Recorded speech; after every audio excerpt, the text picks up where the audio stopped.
Hello दोस्तों, स्वागत करता हूं आप सभी का आपके अपने परिवार दीक्षित एजुकेशन अड्डा पर। दोस्तों एक बार फिर हाजिर हो चुका हूं लेकर आप सभी के लिए मोस्ट इंपॉर्टेंट क्लास है। आप सब जानते हैं हम एसएससी और रेलवे आरपीएफ कांस्टेबल और एसआई के लिए ब्रह्मास्त्र वाली सीरीज चला रहे हैं। उसका आज चौथा पार्ट आपके सामने लेकर आया हूं। अगर आपने 3 पार्ट नहीं देखे हैं तो उनको आप देख लीजिएगा, आपको रेलवे आरपीएफ की प्लेलिस्ट में वहां पर मिल जाएंगे। आज की क्लास बहुत महत्वपूर्ण है, आपकी परीक्षा में सीधा सवाल आपसे पूछे जाएंगे। परीक्षा में जो सवाल पूछे गए हैं उन पर आधारित सवाल यहां पर आपको कराए जा रहे हैं। एक भी सवाल मिस मत कीजिएगा, सारे सवाल अपनी कॉपी में वन लाइनर नोट्स के रूप में नोट करके रखिएगा। आइए शुरू करते हैं आज की क्लास, देखते हैं अपने सारे महत्वपूर्ण सवाल। पहला क्वेश्चन पूछा गया है कि किस भाग को संविधान का मैग्ना कार्टा कहा गया है। यह सवाल एसएससी में बहुत बार रिपीट हुआ है। भाग 1, भाग 2, भाग 3, भाग 4। दोस्तों आपको बता दें, संविधान का ऐसा कौन सा भाग है जिसको संविधान का मैग्ना कार्टा कहा गया है, तो राइट आंसर हो जाएगा ऑप्शन नंबर सी, यानी कि भाग 3 को संविधान का मैग्ना कार्टा कहा गया है। आइए दोस्तों बात करते हैं कुछ महत्वपूर्ण फैक्ट को लेकर। अगर आपसे क्वेश्चन पूछा जाए भाग 3 में किसका उल्लेख है, तो आप बोलेंगे मौलिक अधिकार का। किसका? मौलिक अधिकार। मौलिक अधिकार। भाग 3 में मौलिक अधिकारों का उल्लेख किया गया है। इसके अलावा दोस्तों मौलिक अधिकार कहाँ से लिए गए हैं? ये दोस्तों अमेरिका से लिए गए हैं। कहाँ से? अमेरिका से लिए गए हैं। और मौलिक अधिकारों का उल्लेख कौन से आर्टिकल में है? तो दोस्तों याद रखिएगा 12 से 35, 12 से 35 के बीच में है मौलिक अधिकारों का उल्लेख। मोस्ट इंपॉर्टेंट क्वेश्चन है, याद रखिएगा। अगर दोस्तों बात करें भाग 2, इसमें क्या है? एकल नागरिकता। एकल नागरिकता। एकल नागरिकता का उल्लेख कौन से भाग में है? भाग 2। अब दोस्तों 5 से 11 आर्टिकल के बीच में आता है, यानी कि आर्टिकल 5 से 11 के बीच में आता है एकल नागरिकता। अब आप कमेंट करके बताएं, एकल नागरिकता का प्रावधान है संविधान के किस देश के संविधान से लिया गया है? इसका आंसर आपको बताना है कमेंट कर। हम बात करते हैं भाग 4 को। भाग 4 में क्या है? डीपीएसपी। डीपीएसपी यानी कि राज्य के नीति निर्देशक तत्व, ये दोस्तों भाग 4 में है। और दोस्तों कहां से लिए गए हैं? तो आपको याद होगा आयरलैंड। कहां से? आयरलैंड। आयरलैंड यहां से लिए गए हैं डीपीएसपी, राज्य के नीति निर्देशक तत्व। और दोस्तों इनका आर्टिकल आपसे बहुत पूछा जाता है, 36 से 51। मोस्ट इंपॉर्टेंट क्वेश्चन है 36 से 51। आप कोई सा भी परीक्षा देने जा रहे हो, अनुच्छेद 36 से 51 के बीच में जो जो बातें हैं उनको पढ़कर जाएगा, आपको 100% सवाल देखने को मिलेगा। चलिए बढ़ते हैं नेक्स्ट क्वेश्चन की ओर। अगला क्वेश्चन पूछा गया है 42वां संविधान संशोधन किस वर्ष से संबंधित है? 1956, 1976, 1978, 1992। सवाल महत्वपूर्ण है, पूरे सवाल को हम डिटेल में पढ़ेंगे। दोस्तों 42वां संविधान संशोधन ये कब का है? वर्ष 1976 का है। अब दोस्तों बात करते हैं 42वें संविधान संशोधन को लेकर। आपको दोस्तों पता होगा हमारे मूल संविधान में एक भी मौलिक कर्तव्य नहीं था, फिर 42वां संविधान संशोधन होता है और कितने मौलिक कर्तव्य जोड़े जाते हैं? 10। अगर आपसे क्वेश्चन पूछ लिया जाए मौलिक कर्तव्यों को किस संविधान संशोधन के द्वारा जोड़ा गया, तो आप कहेंगे 42वें संविधान संशोधन के द्वारा 10 मौलिक कर्तव्यों को जोड़ा गया था। और दोस्तों आपको बता दें प्रस्तावना में मात्र एक बार संशोधन हुआ है, यही 42वें संविधान संशोधन के द्वारा। और 3 शब्द जोड़े गए थे प्रस्तावना में। कौन कौन से? समाजवाद। कौन कौन से? समाजवाद, पंथ निरपेक्ष, पंथ निरपेक्ष, और एक जोड़ा गया था अखंडता। समाजवाद, पंथ निरपेक्ष और अखंडता, ये 3 शब्दों को कब जोड़ा गया? ये जोड़ा गया था 42वें संविधान संशोधन के द्वारा, जो कि 1976 में हुआ था। अब दोस्तों आपको बता दें शिक्षा हो गया, वन हो गया, शिक्षा, वन, वन जीव, मापतौल, इन सबको समवर्ती सूची में कब डाला गया? यही 42वें संविधान संशोधन के द्वारा। और दोस्तों कौन सा अनुच्छेद जोड़ा गया था? अनुच्छेद 51A। मोस्ट इंपॉर्टेंट है, याद रखिएगा। आर्टिकल 51A में किसका उल्लेख किया गया है? मौलिक कर्तव्यों का उल्लेख किया गया है। एसएससी की परीक्षाओं में सबसे ज्यादा बार पूछा गया सवाल है।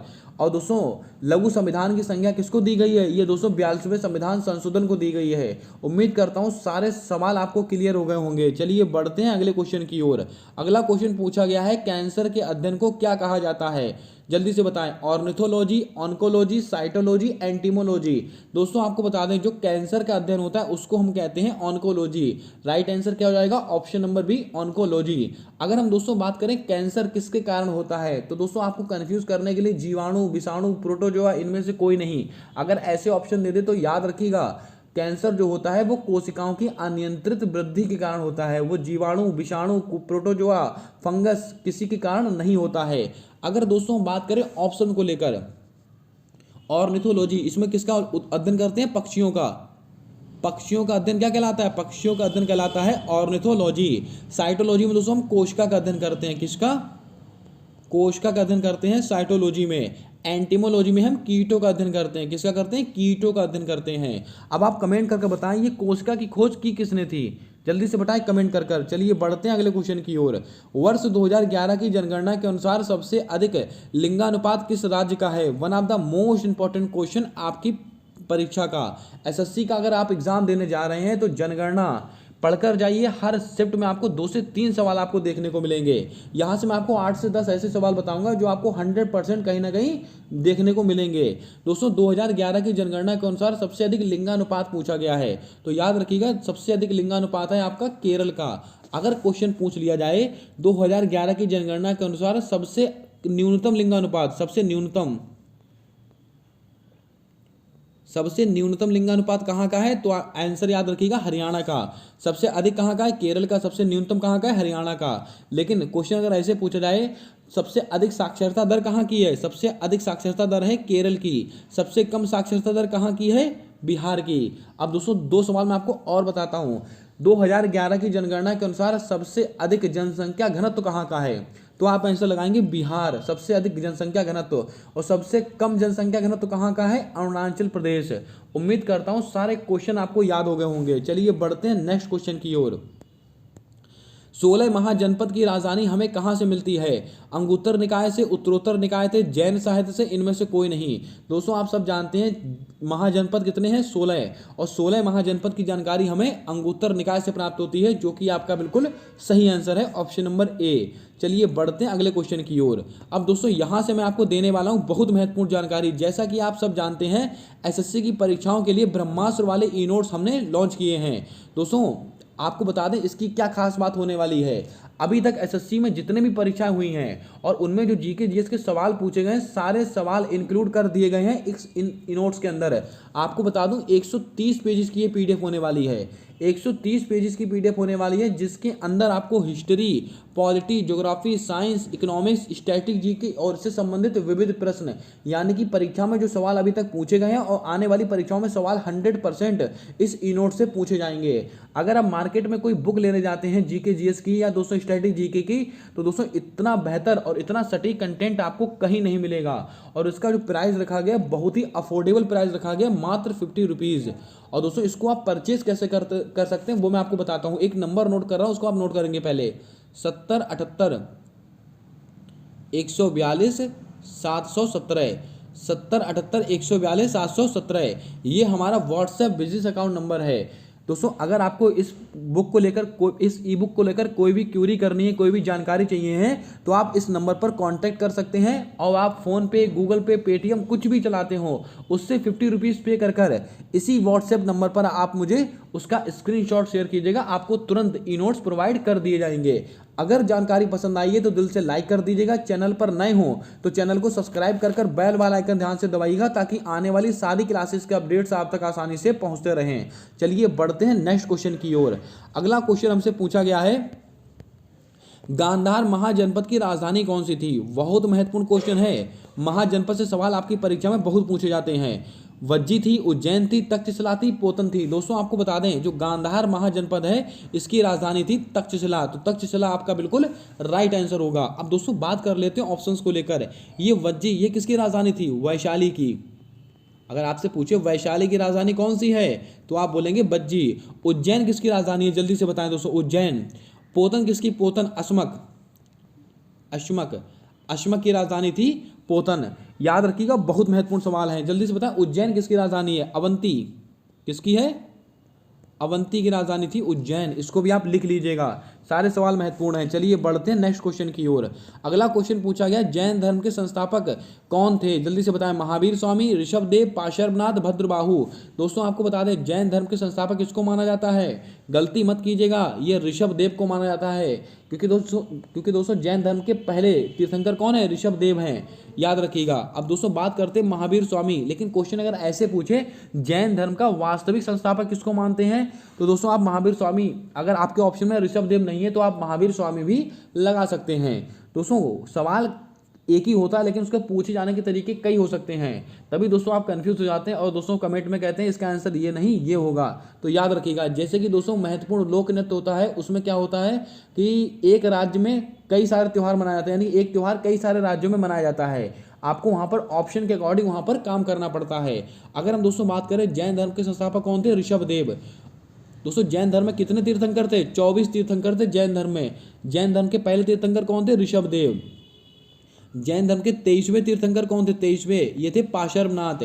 और 24वें तीर्थंकर कौन थे? ये थे दोस्तों आपका महावीर स्वामी। उम्मीद करता हूं नोट किया होगा आपने। चलिए बढ़ते हैं अगले क्वेश्चन की ओर। महावीर स्वामी को जिन कहा जाता है, जिन का क्या अर्थ होता है? आपकी परीक्षा में पूछा गया सवाल है, यूपी SSS की परीक्षा में, यूपी SSS की परीक्षा में सवाल पूछा गया। आई थिंक पैट या दोस्तों आपका कोई और एग्जाम में पूछा गया सवाल है, महत्वपूर्ण है। महावीर स्वामी को जिन कहते हैं, जिनको और क्या कहते हैं? पूजनीय होता है, विजेता होता है, सन्यासी होता है कि या बंधनहीन होता है? तो याद रखिएगा, जिनका अर्थ होता है विजेता। तो विजेता आपका बिल्कुल राइट आंसर होगा। नेक्स्ट क्वेश्चन, सबसे प्राचीनतम वेद किसको माना गया है? दोस्तों आपको बता दें, सबसे प्राचीनतम वेद बच्चा जानता है, आपका ऋग्वेद को माना गया है। तो आपका राइट आंसर क्या हो जाएगा? ऋग्वेद आपका बिल्कुल राइट आंसर होगा। अब दोस्तों आपको याद होगा, दोस्तों जादू टोने से संबंधित वेद कौन सा है? अथर्ववेद। ये दोस्तों इसमें जादू टोने का उल्लेख किया गया है। संगीत का उल्लेख कौन से वेद में है? ये दोस्तों आपका सामवेद में है। अब दोस्तों आपको याद होगा ऋग्वेद में 1028 सूक्ति हैं, 1028 सूक्ति हैं। और दोस्तों 10 मंडलों हैं, कितने? 10 मंडल हैं और 1028 सूक्ति हैं। इसको भी आप लिख लें, बहुत अच्छे सवाल हैं दोनों के दोनों, और परीक्षा में पूछे भी गए हैं। चलिए बढ़ते हैं अगले क्वेश्चन की ओर।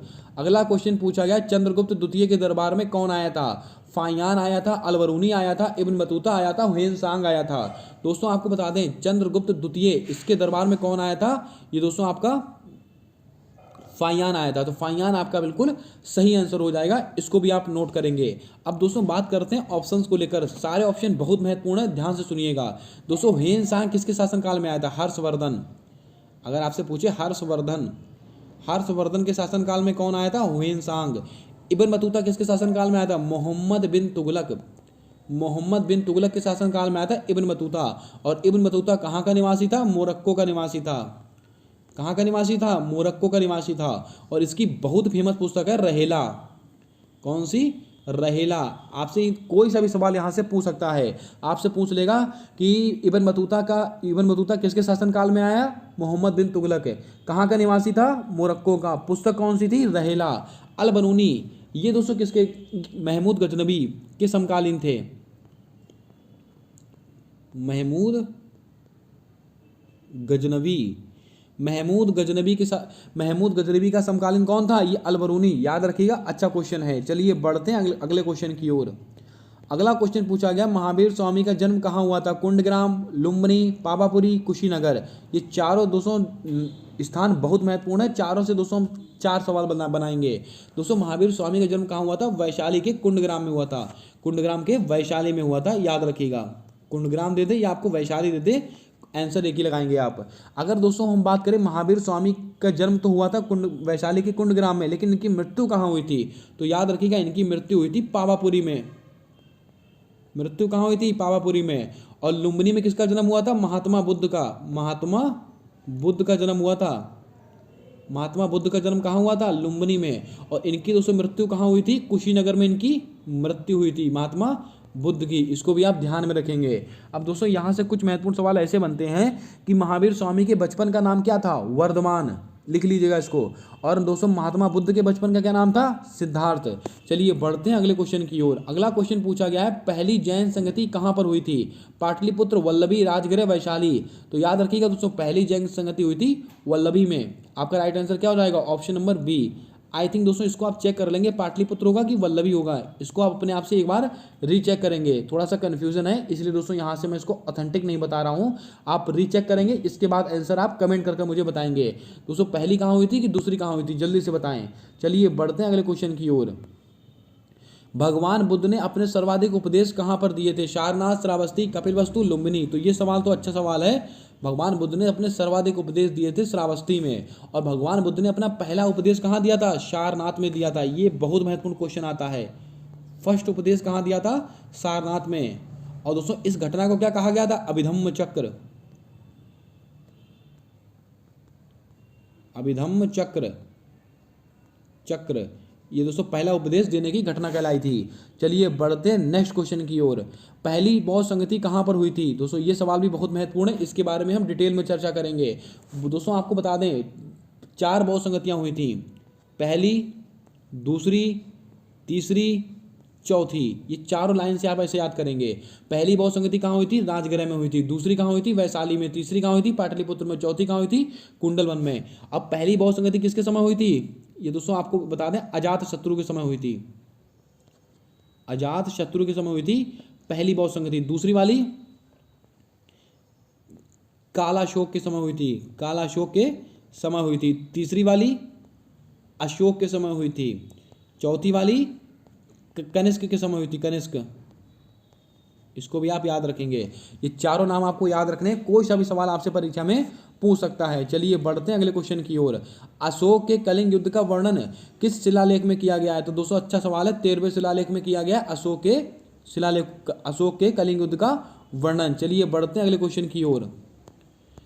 कुतुब मीनार को रिनोवेट किसने कराया था, कुतुबुद्दीन ऐबक, इल्तुतमिश, फिरोज शाह तुगलक या बख्तियार खिलजी। दोस्तों आपको याद होना चाहिए कुतुब मीनार का निर्माण किसने कराया था, तो आप सब जानते हैं कुतुबुद्दीन ऐबक ने कराया था।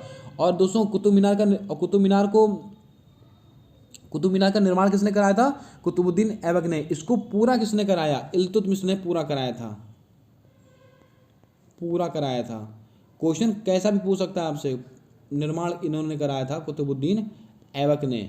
अब दोस्तों आपको याद होगा इसकी दोस्तों रिनोवेट किसने कराया था, दोस्तों बिजली गिरने से दोस्तों ये क्षतिग्रस्त हो गई थी, इसको दोबारा से रिनोवेट करवाया था फिरोज शाह तुगलक ने। तो आपका राइट आंसर क्या होगा, ऑप्शन नंबर सी आपका बिल्कुल सही आंसर होगा। यहाँ से 3 सवाल आपसे पूछ सकता है।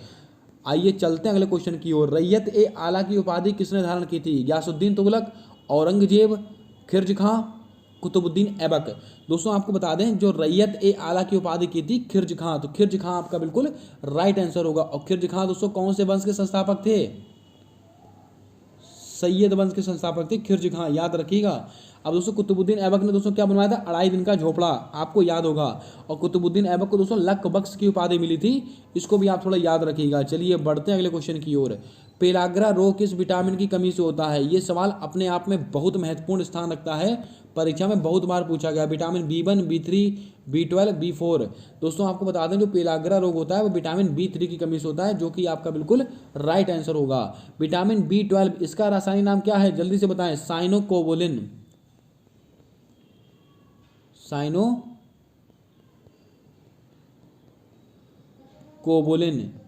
ये किसका नाम है, ये दोस्तों आपका विटामिन B12 का नाम है। और दोस्तों आपको बता दें इसमें कौन सी धातु पाई जाती है, कोबाल्ट धातु पाई जाती है। अगर आपसे पूछे विटामिन B12 में कौन सी धातु पाई जाती है, कोबाल्ट। चलिए बढ़ते हैं नेक्स्ट क्वेश्चन की ओर। वॉशिंग सोडा किसका प्रचलित नाम है, यहाँ पर वॉशिंग सोडा की बात कर रहे हैं। दोस्तों 2 प्रकार के सोडा होते हैं, एक तो होता है ढाबन सोडा, एक होता है दोस्तों खाने का सोडा। दोनों के दोस्तों अलग अलग नाम होते हैं, calcium carbonate, potassium carbonate, sodium carbonate, magnesium carbonate. दोस्तों आपको याद होगा वॉशिंग सोडा होता है सोडियम कार्बोनेट, बिल्कुल आपका राइट आंसर आएगा ऑप्शन नंबर सी। लेकिन अगर यहीं से आपसे पूछ ले खाने का सोडा, कौन सा, खाने का सोडा, तो दोस्तों इसका रासायनिक नाम क्या हो जाएगा, सोडियम बाइकार्बोनेट, सोडियम बाइकार्बोनेट। जरा सा दोस्तों अंतर है, सोडियम बाइकार्बोनेट ये किसका रासायनिक नाम है, ये दोस्तों आपका खाने के सोडे का रासायनिक नाम है। चलिए बढ़ते हैं अगले क्वेश्चन की ओर। सर्वोच्च न्यायालय के न्यायाधीश की सेवानिवृत्ति की आयु कितनी होती है, 65 वर्ष, 58 वर्ष, 60 वर्ष, 62 वर्ष। याद रखिएगा जो सर्वोच्च न्यायालय होता है यानी कि सुप्रीम कोर्ट की बात यहाँ पर हो रही है, इसके जो न्यायाधीश होते हैं इनकी सेवानिवृत्ति की आयु होती है 65 वर्ष। तो 65 वर्ष आपका बिल्कुल राइट आंसर होगा। और हाई कोर्ट की कितनी होती है, तो याद रखिएगा 62 वर्ष। अब दोस्तों सर्वोच्च न्यायालय की बात आई है तो कुछ महत्वपूर्ण क्वेश्चन जो आपको याद होने चाहिए, सवाल बनते ही बनते हैं यहाँ से। दोस्तों सर्वोच्च न्यायालय का उल्लेख कौन से आर्टिकल में है? आर्टिकल नंबर 124 में। यानी कि सर्वोच्च न्यायालय में कितने जज होंगे, उनकी नियुक्ति कैसे होगी, उनका कार्यकाल कितना रहेगा, ये सब बातें अनुच्छेद 124 में लिखी गई हैं। और सुप्रीम कोर्ट एक अभिलेख न्यायालय होगा, ये बात आर्टिकल नंबर 129 में लिखी हुई है। और दोस्तों आपको याद होगा सुप्रीम कोर्ट 5 प्रकार की रिट जारी करता है। कितने? 5 प्रकार की रिट जारी करता है। कौन से आर्टिकल के तहत? आर्टिकल 32 के तहत। और आर्टिकल 32 में क्या है? संवैधानिक उपचारों का अधिकार, जिसको डॉक्टर भीमराव अंबेडकर ने संविधान की आत्मा कहा है। दोस्तों मैं एक एक वर्ड बोल रहा हूँ, उससे एक एक सवाल मैं आपको बता रहा हूँ। दोस्तों बहुत कंसंट्रेट होकर इसको नोट कर लीजिएगा अपनी कॉपी में, आपको 100% ऐसा कंटेंट कहीं नहीं मिलने वाला है। दोस्तों तो मैंने आपको कितने सवाल बताए? सर्वोच्च न्यायालय का उल्लेख आर्टिकल 124 में है और ये सर्वोच्च न्यायालय एक दोस्तों रिट जारी करता है कौन से आर्टिकल के तहत? आर्टिकल 32 के तहत। इसको भी आप याद रखिएगा। और सर्वोच्च न्यायालय एक अभिलेख न्यायालय होगा, आर्टिकल 129 में लिखा हुआ है। और दोस्तों आपको बता दें सर्वोच्च न्यायालय के न्यायाधीश की सेवानिवृत्ति की आयु होती है 65 वर्ष। उम्मीद करता हूँ सारे क्वेश्चन आपको रिवाइज हो गए होंगे। दोस्तों कल मैंने 20 क्वेश्चन कराए थे, उसके आगे के 40 क्वेश्चन कराए थे। इसी तरह से हम डेली कंटिन्यू सीरीज करेंगे। दोस्तों मैं आपको one of the most important content दे रहा हूँ, इसको आप नोट करके रखिएगा। अब दोस्तों एक नंबर मैं आपको नोट कर रहा हूँ, उसको आप फिर से नोट कर लें अपनी कॉपी में। 70 78 142 717 इस व्हाट्सएप नंबर पर आप क्यूरी कर सकते हैं। ई नोट्स को लेकर आपको पूरी जानकारी दे दी जाएगी। आपको दोस्तों अगर पसंद आया हो तो दिल से लाइक कर दीजिएगा। चैनल पर नए हो तो चैनल को सब्सक्राइब कर बेल वाला आइकन ध्यान से दबा लीजिएगा, ताकि आने वाली सारी क्लासेस के अपडेट्स आप तक आसानी से पहुंचते रहें। मिलते हैं आने वाली अगली क्लास में, तब तक के लिए जय हिंद, जय भारत। दोस्तों अपना सपोर्ट, अपना प्रेम हमेशा अपने साथ बनाकर रखिएगा।